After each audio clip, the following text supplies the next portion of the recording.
আজকে যে স্পর্শকাতর বিষয় নিয়ে আজকে কল্যাণী এসডিও সাহেবের কাছে আমাদের ডেপুটেশন, আমি নাম ধরেই বলছি, অনেক হয়েছে, অনেক হয়েছে। আজকে সত্যি কথা বলতে গেলে আজকে হুমকি দেওয়া হচ্ছে। আজকে যে এলাকার ঘটনা বা যে অভিযুক্ত ব্যক্তি তার সঙ্গপঙ্গরা আজকে ওই এলাকার আদিবাসী কর্মীদেরকে, আদিবাসী সংগ্রামী বন্ধুদেরকে হুমকি দিচ্ছেন। আমি শুনেছি ওই এলাকায় আরো অনেক দাদা দিদি তৈরি হয়েছে যাদের কাছে সত্যি কথা বলতে গেলে আজকে হুমকির রসে পড়ছেন। আজকে আমি তাদের বলি, আদিবাসীরা সত্যি কথা বলে, আদিবাসীরা সত্যিতে বিশ্বাস করে এবং সত্যের পথে চলে। আপনাদেরকে আপনার আদিবাসিত্ব প্রমাণের জন্য আপনি যদি এতই সৎ হন তাহলে সত্যের মুখোমুখি হন। অন্যথায় আদিবাসীদেরকে হুমকি চুমকি দিয়ে কোনো লাভ হবে না। আগামী দিনে আপনার যদি আদিবাসিত্বকে প্রমাণ না করতে পারেন, আপনি নিজেকে আর আদিবাসী বলবেন না। আজকে সত্যি কথা বলতে গেলে আজকে বরুণ মাহাতো যে এলাকায় লোকসভা নির্বাচনে কন্টেস্ট করতে গিয়েছিলেন, নতুন করে বলার কোনো দরকার নেই।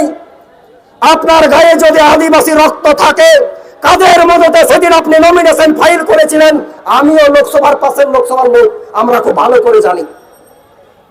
আজকে সত্যি কথা বলতে গেলে গায়ে এলার্জি আসছে, এই সত্যি কথাগুলো বলতে গেলেই গায়ে ফসকা পড়ছে, এই সত্যি কথাগুলো বলতে গেলেই আজকে আদিবাসী কর্মীদের হুমকি দেওয়া হচ্ছে। এসব চলতে পারে না। আগামী দিনে এই ইস্যুকে সামনে রেখে আরো দুর্বার আন্দোলন ইউফাইয়ের পক্ষ থেকে নেওয়া হোক, এই আমি নেতৃত্বের কাছে আবেদন রাখবো। সাথে সাথে আমি আমার বক্তব্য মোটেও দীর্ঘায়িত করব না। আজকে কল্যাণী এসডিও সাহেবের কাছেও অনেকবার নিয়ে ডেপুটেশন হয়েছে।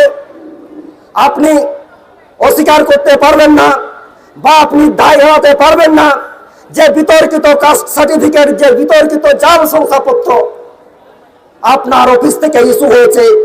তাই এই সমস্যার বা উত্তরের পথটা আপনাকেই দেখিয়ে দিতে হবে, আপনাকেই দেখিয়ে দিতে হবে। নাহলে আজকে আপনার অফিসে হাজার হাজার আদিবাসী এই গেটের বাইরে আছে, ওই গেটের কিন্তু একদিন তালা পড়বে, আগামী দিনে সেরকম আন্দোলন চলবে। এখানকার মাননীয় আধিকারিক, দায়িত্বপ্রাপ্ত পুলিশ প্রশাসন, আজকে যে বিষয়টাকে নিয়ে এখানে আমাদের আসা, এটা মামুলি কোনো ইস্যু নয়। আদিবাসিত্বের প্রমাণের একটা, আদিবাসিত্ব, তুমি আদিবাসী না আদিবাসী নও, এত বড় একটা গুরুত্বপূর্ণ ইস্যুকে নিয়ে আমরা এখানে ডেপুটেশন দিতে এসেছি। আগামী দিনে লড়াই আরো দুর্বার হবে, লড়াই আরো আগামী দিনে উত্তরণের পথ দেখাবে, এই আশা রাখছি। সাথে সাথে এখানকার সংগ্রামী জনতা, সংগ্রামী যোদ্ধা, এই এলাকার আমার মা দাদা ভাই বোন, আমার যুবা ভাইয়েরা, আমার স্নেহের ছাত্র ছাত্রীরা, প্রত্যেককেই